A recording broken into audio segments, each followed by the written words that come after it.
આજે ઓગળ જિલ્લાની માગણી કરતી સમિતિ દ્વારા મને પણ આમંત્રણ આપવામાં આવ્યું હતું કે તમે પણ ઓગળજીના ધામમાં યજ્ઞના અને ઓગળજીના દર્શન કરી અને અમને મળી અને અમારી વાત સાંભળો, એટલે હું પણ એમની વચ્ચે આજે આવ્યો છું અને આપની હાજરીમાં જે વાત થઈ છે એ બધી જ વાત મેં સાંભળી છે. અને એ વાત આ વિસ્તારના જનપ્રતિનિધિ તરીકે આ વિસ્તારનો કોઈ પણ પ્રશ્ન હોય, એ પીવાના પાણીનો પ્રશ્ન હોય, આરોગ્યનો પ્રશ્ન હોય, શિક્ષણનો પ્રશ્ન હોય, રોડ રસ્તાનો પ્રશ્ન હોય, આ વિસ્તારનો કોઈ પણ પ્રશ્ન હોય, આ વિસ્તારની પ્રજાની જે કંઈ માગણી હોય એ માગણી રાજ્ય સરકાર સુધી પહોંચાડવી એ મારું કર્તવ્ય છે, મારો ફરજ છે, મારી ધર્મ છે. અને એ ધર્મ સમજી અને અહીં જે વાત થઈ છે એ વાત હું રાજ્ય સરકાર સુધી પહોંચાડી અને આ વિસ્તારની જનતાને ન્યાય મળે એના માટે હું મારાથી બનતા પૂરા પ્રયત્નો કરીશ. સરકાર દ્વારા બનાસકાંઠા જિલ્લાનું વિભાજન કરવામાં આવ્યું છે, ત્યારથી બનાસકાંઠા જિલ્લામાં નવા જિલ્લાને લઈ વિરોધ પ્રબળ જોવા મળી રહ્યો છે. બનાસકાંઠા જિલ્લાના નવા વિભાજનને લઈ દિયોદર, ધાનેરા અને કાંકરેજમાં વિરોધ શરૂ થયો હતો. ત્યારે આ વિરોધ છેલ્લા 16 દિવસથી નવા જિલ્લાની માંગને લઈ ચાલી રહ્યો છે. દિયોદર અને ધાનેરા ખાતે સતત 16 દિવસથી રાજ્ય સરકાર પાસે પોતાની માંગણીઓને લઈ વિરોધ જોવા મળી રહ્યો છે.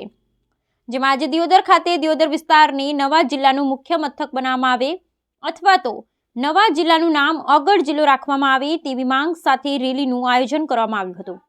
આ રેલીમાં મોટી સંખ્યામાં બાઇક પર સવાર ભાજપ, કોંગ્રેસ અને સ્થાનિક આગેવાનો જોડાયા હતા અને દિયોદર સર્કિટ હાઉસથી આ રેલીનું પ્રસ્થાન કરવામાં આવ્યું હતું, જ્યાં દિયોદર બજારમાં થઈ ગ્રામીણ વિસ્તારમાં ઠેર ઠેર સ્વાગત કરવામાં આવ્યું હતું. જેમાં દિયોદર વિસ્તારને પોતાનો હક રાજ્ય સરકાર આપે તે માટે સૂત્રોચ્ચાર કર્યા હતા. જે બાદ આ રેલી દિયોદર ખાતે આવેલ ઓગળ થળી ખાતે પહોંચી હતી. ત્યાં સરકારને સદબુદ્ધિ આવે તે માટે હવનનું આયોજન કરવામાં આવ્યું હતું. માંગણી પૂરી જોડાયા હતા અને બનવાનું જિલ્લાનું નામ ઓગળ જિલ્લો રાખવામાં આવે અને જો સરકાર તેમની માંગણી પૂરી નહીં કરે તો હજુ પણ આગામી સમયમાં ઉગ્ર આંદોલન થશે તેવી ચીમકી ઉચ્ચારી હતી. ઓકે, આપનું નામ? જયંતિલાલ દોશી. ઓકે, આજે આપ શું કહેશો? મોટી સંખ્યામાં વાહન રેલી યોજી અને વગર થોડી પહોંચ્યા છો અને હવન પણ કર્યો છો, શું વાત? મારી જે બનાસકાંઠા જિલ્લાના આજુબાજુના તાલુકાઓની જે ઓગળ જિલ્લો બનાવવાની માંગ હતી, સરકારે એમાં ઊણી ઉતરી છે. લોકશાહીની અંદર લોકોની શું ઈચ્છા છે, લોકોનું શું મંતવ્ય છે જાણીને સરકારે નિર્ણય લેવો જોઈએ. સરકારે નિર્ણય લેતા ઓગળ જિલ્લાને પ્રજાને આપ્યો નહીં અને ઓગળ જિલ્લો જાહેર કર્યો નથી. એના ભાગરૂપે અમે દિયોદરની અંદર એક મહારેલી રાખેલી હતી અને આજે પણ આખા તાલુકાઓ અને દિયોદર તાલુકાની આજુબાજુના તાલુકાના આગેવાનો બધા ભેગા થઈ અને ઓગળજી ખાતે એક મહાન હવનનું આયોજન કર્યું છે અને ઓગળ મહારાજને પ્રાર્થના કરવા આવી રહ્યા છે કે તમે હવે આ ઓગળ જિલ્લા માટેનું તમે સરકારશ્રીને કંઈ સદબુદ્ધિ આવે અને ઓગળ જિલ્લો જાહેર કરે એવી પ્રાર્થના કરવા માટે આખા મહારેલીનું આયોજન કરી અમે અત્યારે આવ્યા છીએ.